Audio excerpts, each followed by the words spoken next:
Every day, billions of people all over the world access code. Coding languages are used to make everything from the websites you read to the apps you use on your phones and tablets. Coding is very different now than it was 10 years ago, and it will probably be very different again in 10 years. If you know how it has changed in the past, you might be able to predict how it will change in the next 10 years. The most popular languages for writing code have changed in 2010. If you looked at a website's source code, you would see a lot of Java, JavaScript, PHP, and traditional HTML. By 2015, Python had passed PHP as the third most used programming language, and by 2019, it will be the most used language of all. Why do so many people choose Python? It's easy to use, with a focus on being easy to read. It is also an open source language that is easy to add to different kinds of programs. Normal now is artificial intelligence. AI is more common than ever before, and it's only going to get more popular. As more and more companies use machine learning to do everything from making parts to driving cars,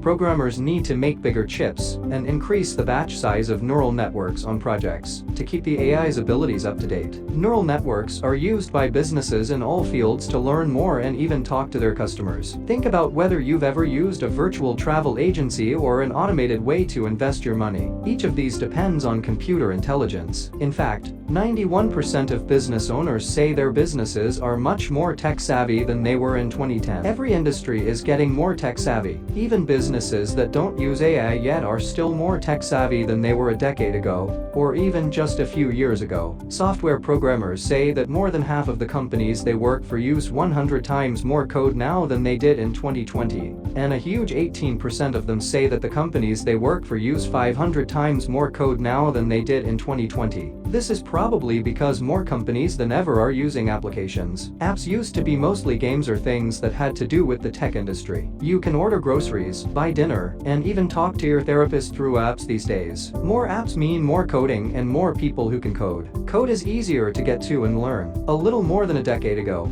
it was much harder to get to code that had already been written. In the past, licenses were often governed by the new General Public License, GPL, which was much stricter than what is needed today. This means that more code is available to everyone. There are millions of pieces of written code, from small bits to whole programs, that programmers can use for little or no cost in their apps and projects. In general, it is also easier to start from scratch and learn how to code. People used to have to go to college or read long, complicated tutorials for hours. People can learn to code with apps and tutorials that are much easier to understand than they used to be. It is also much easier to start projects to learn how to code in a hands-on way. APIs are becoming more standardized. Coding has become more consistent over time. A decade ago, companies went out of their way to make sure their programs didn't work with those of other companies. This made it harder for programmers, who had to write brand new code every time they needed it to support a new platform. Application programming interfaces, APIs, are the norm these days. They tend to use a core set of standards that make it easier and faster to write a program and integrate it with a variety of platforms. But it's important to keep in mind that APIs still pose security risks and have problems with how they work.